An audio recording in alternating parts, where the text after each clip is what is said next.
ମୁଁ ଶ୍ରୀ ସୂର୍ଯ୍ୟବଂଶୀ ସୁରଜ ଈଶ୍ୱରଙ୍କ ନାମରେ ଶପଥ କରୁଅଛି ଯେ ମୁଁ ବିଧି ଦ୍ୱାରା ପ୍ରତିଷ୍ଠିତ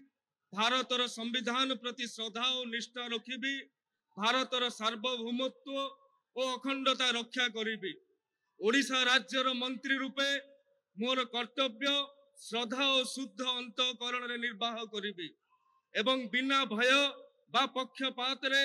ବିନା ଅନୁରାଗ ବା ଦ୍ୱେଷରେ ସବୁ ପ୍ରକାର ଲୋକଙ୍କ ପ୍ରତି ସମ୍ବିଧାନ ଓ ବିଧି ଅନୁସାରେ ନ୍ୟାୟ କରିବି। ମୁଁ ସୂର୍ଯ୍ୟବଂଶୀ ସୁରଜ ଈଶ୍ୱରଙ୍କ ନାମରେ ଶପଥ କରୁଅଛି ଯେ ଯେଉଁ ବିଷୟ ରାଜ୍ୟର ମନ୍ତ୍ରୀ ରୂପେ ମୋର ବିଚାରକୁ ଅଣାଯିବ ବା ମୋତେ ଜ୍ଞାତ ହେବ, ତାହାକୁ ଏପରି ମନ୍ତ୍ରୀ ରୂପେ ମୋର କର୍ତ୍ତବ୍ୟର ସମୁଚିତ ନିର୍ବାହ ନିମିତ୍ତ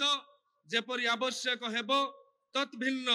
ପ୍ରତ୍ୟକ୍ଷ ବା ପରୋକ୍ଷ ଭାବରେ କୌଣସି ବ୍ୟକ୍ତି ବା ବ୍ୟକ୍ତିମାନଙ୍କୁ ଜଣାଇବି ନାହିଁ ବା ପ୍ରକଟ କରିବି ନାହିଁ।